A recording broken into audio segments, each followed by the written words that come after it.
নমস্কার বন্ধুরা, রিয়া কুকিং ব্লগে আপনাদের সবাইকে স্বাগতম। তো বন্ধুরা, আজকে একটা নতুন রেসিপি বানাতে চলে এসেছি, আপনারা সবাই দেখতে থাকুন।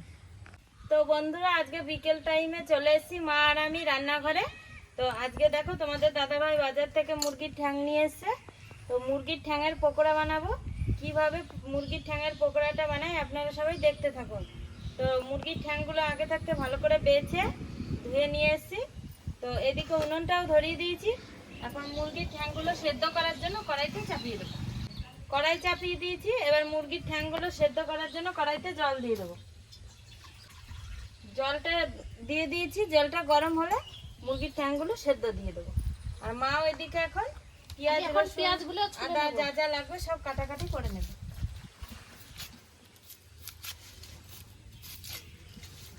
পেঁয়াজগুলো ছুলে ধুয়ে নিয়েছি, এখন কুচিয়ে কেটে নেব।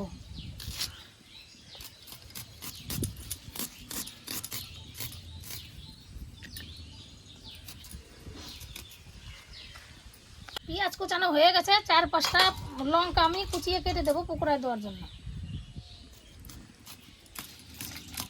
লঙ্কাগুলো কাটা হয়ে গেছে, এখন আমি আদা রসুনটা ছুলে নেব।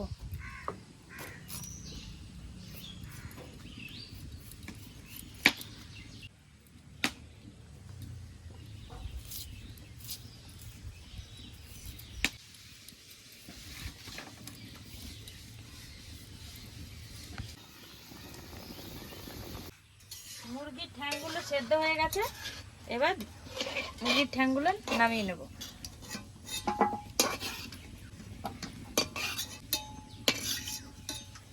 মুরগির ঠ্যাংগুলো সেদ্ধ করে নামিয়ে নিয়েছি।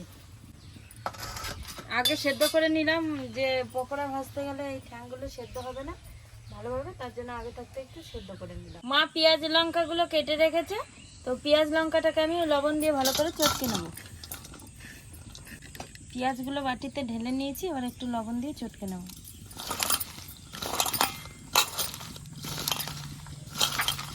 পেঁয়াজ লঙ্কাটাকে লবণ দিয়ে ভালো করে চটকে নিয়েছি। এরপরে চালের গুঁড়ি আর বেসন দিয়ে মাখিয়ে নেব। চালের গুঁড়ি দিয়ে দিয়েছি, এবার বেসন দিয়ে দেব। বেসন দিয়ে দিয়েছি, এবার একটু জল দিয়ে ভালো করে মাখিয়ে নেব।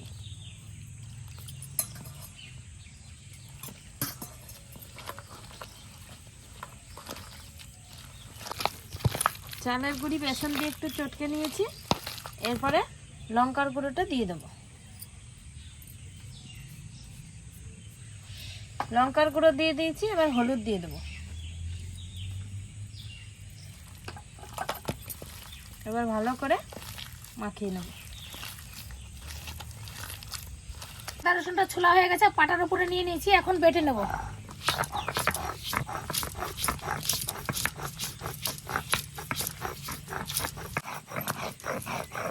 আদা রসুন বাটা হয়ে গেছে, এখন নামিয়ে নিলাম। পেঁয়াজ, চালের গুঁড়ি, বেসন সবকিছু দিয়ে মাখিয়ে নিয়েছি। এবার আদা রসুন বাটাটা দিয়ে দেবো।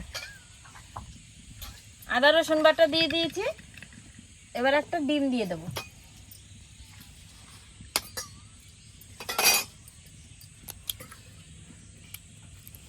পকোড়া বানাতে গেলে একটা ডিম দিলে ভালো হয় পকোড়ার মধ্যে, তাই একটা ডিমও দিয়ে দিয়েছি। এবার ডিম আর আদা রসুন বাটা দিয়ে একসঙ্গে ভালো করে মাখিয়ে নেব।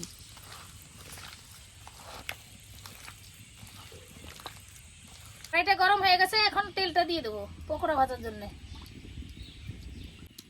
তেলটা দিয়ে দিয়েছি, গরম হতে থাকবে তেলটা। বেসনটা ভালো করে মাখানো হয়ে গেছে। তো ওইদিকে কড়াইতে তেলটাও গরম হয়ে গেছে। এবার একটা একটা করে মুরগির ঠ্যাংগুলো নিয়ে বেসনের সাথে লাগিয়ে দিয়ে দেবো তেলের মধ্যে।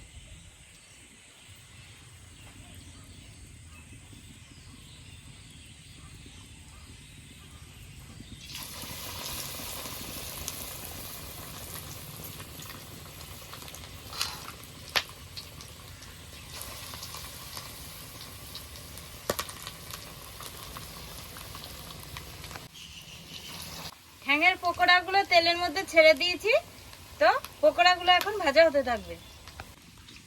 পকোড়াগুলো এক পিঠ ভাজা হয়ে গেছে, এবার নেড়ে চেড়ে উল্টিয়ে পাল্টিয়ে ভেজে নেব। সুন্দর লাল লাল হয়েছে দেখো মা। এই পকোড়ার স্বাদই আলাদা। এমনি সলিড মাংস দিয়ে বানালে সেইটা আলাদা টেস্ট, এইটা আবার আলাদা টেস্ট। দেখো বন্ধুরা, পকোড়াগুলো লাল লাল করে ভাজা হয়ে গেছে। এবার পকোড়াগুলো নামিয়ে নেব। নন্দিনী, পকোড়াগুলো কি সুন্দর বড় বড় হয়েছে, দেখো বাবা। পকোড়াগুলো নামিয়ে নিয়েছি, বাকি পকোড়াগুলো এভাবে ভেজে নেব।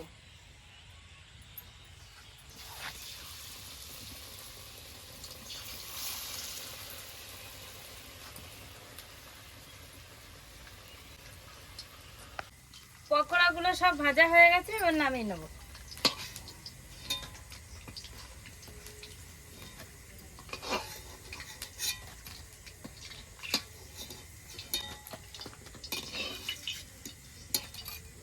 পকোড়াগুলো ভেজে নামিয়ে নিয়েছি।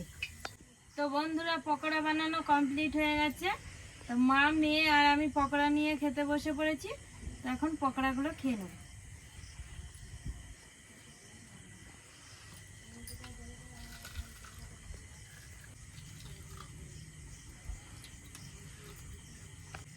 তো বন্ধুরা, পকোড়াটা খুব সুন্দর মুচমুচে হয়েছে, দারুণ হয়েছে। মা, ভালো লাগছে? নন্দিনী, কেমন হয়েছে বাবা?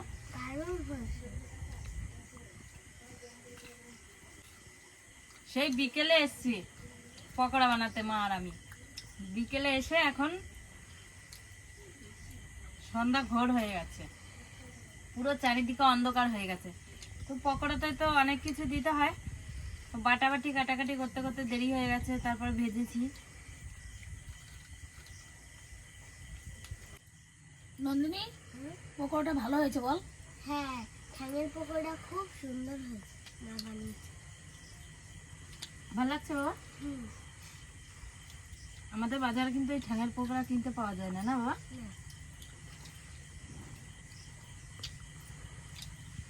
ঠ্যাংটাও ভালো সেদ্ধ হয়ে গেছে। প্রথমে সেদ্ধ করে নিয়েছি না, তারপরে ডুবো তেলে মোচমোচা করে ভেজেছি। তো বন্ধুরা, আপনারাও একদিন বাড়িতে মুরগির ঠ্যাঙের পকোড়া বানিয়ে খেয়ে দেখুন, অবশ্যই ভালো লাগবে। তো মুরগির মাংসের পকোড়ার চাইতে কিন্তু মুরগির ঠ্যাঙের পকোড়াটা খেতে বেশি স্বাদ।